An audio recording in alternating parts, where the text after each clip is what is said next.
Hai semuanya, saya Farhan Putra Pratama dan Zahra Putri Lestari dari kelas 12 IPA 8 akan membahas materi dimensi 3.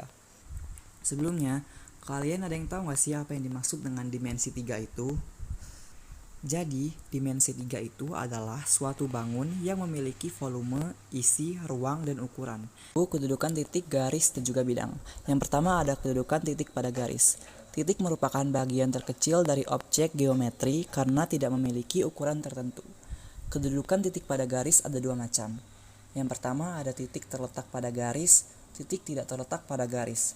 Contohnya, pada gambar kubus di samping, ada garis A, B, C, D, E, F, G, H. Titik M terletak pada garis EF. Titik H tidak terletak pada garis EF. Yang kedua, kedudukan titik pada bidang. Bidang sendiri merupakan gabungan lebih dari beberapa garis yang saling terhubung, terbagi menjadi dua macam.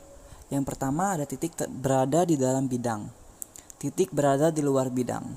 Contohnya, pada gambar kubus di samping, ada titik A, B, C, D, E, F, G, H. Titik D terletak pada bidang A, B, C, D. Titik H tidak terletak pada bidang A, B, C, D. Kedudukan garis pada garis dan bidang. Garis merupakan himpunan atau kumpulan titik-titik yang mempunyai ukuran panjang. Terbagi menjadi 4 macam. Yang pertama ada 2 garis yang saling berpotongan. Yang kedua 2 garis yang sejajar. Yang ketiga 2 garis yang saling berhimpit. Yang terakhir 2 garis yang saling bersilangan. Pada gambar kubus A, B, C, D, E, F, G, H, garis AB berpotongan dengan garis BC di titik B, dan garis AB sejajar dengan garis CD. Garis AP berhimpit dengan garis PB. Garis FH bersilangan dengan garis BG. Yang keempat, kedudukan garis pada bidang. Ada 3 macam kedudukan garis pada bidang. Ada garis yang sejajar pada bidang, garis yang berimpit pada bidang, garis yang memotong bidang. Pada gambar kubus ABCD EFGH, garis FH sejajar dengan bidang ABCD. Garis BD berimpit dengan bidang ABCD. Garis HB berpotongan dengan bidang ABCD di titik B. Yang kelima, kedudukan bidang pada bidang lainnya. Ada 3 macam kedudukan bidang pada bidang lainnya. Yang pertama, 2 bidang sejajar, yang kedua 2 bidang berhimpit, yang ketiga 2 bidang berpotongan. Contoh, pada kubus ABCD EFGH, bidang ADHE sejajar dengan bidang BCGF. Bidang ABD berhimpit dengan bidang BCD. Bidang ABCD berpotongan dengan bidang BCHE di garis BC. Jarak dari titik ke titik garis dan bidang. Jarak adalah panjang ruas garis penghubung kedua bangunan itu yang terpendek dan bernilai positif. Untuk mengukur jarak pada dimensi 3, ada beberapa unsur bidang geometri yang kita gunakan yaitu titik, garis, dan bidang. Ada beberapa jarak yang dapat diukur. Yang pertama, jarak antar titik. Jika kita ngegabungin 2 titik koordinat, kita bisa mendapatkan sebuah garis yang bisa diukur. Dengan rumus ini, Namun, dalam dimensi 3, umumnya jarak antar titik bisa dihitung dengan menggambar jarak tersebut sebagai salah satu sisi segitiga. Jarak titik dengan garis atau bidang.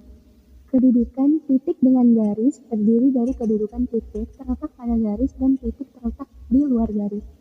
Begitu juga dengan kedudukan titik pada bidang juga meliputi kedudukan titik pada bidang dan titik di luar bidang. Bisa kita lihat di gambar di sampingnya.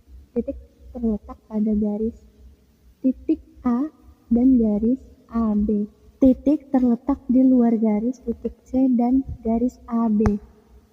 Titik terletak pada bidangnya, titik A dan bidang ABCD. Titik terletak di luar bidang, titik E dan bidang ABCD. Yang terakhir, jarak 2 garis dan 2 bidang sejajar.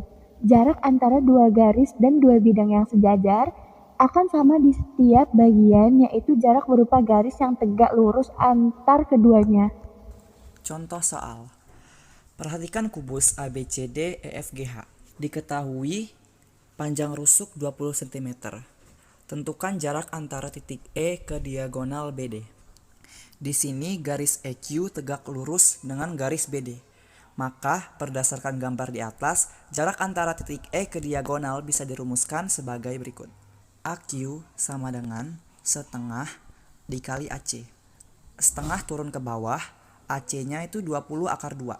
Jadi setengah dikali 20 akar 2 sama dengan 10 akar 2 cm. Lalu jalan kedua, pada segitiga EQA, siku-siku berada di A. Sehingga panjangnya EQ bisa ditentukan sebagai berikut. EQ sama dengan akar AQ pangkat 2 ditambah EA pangkat 2.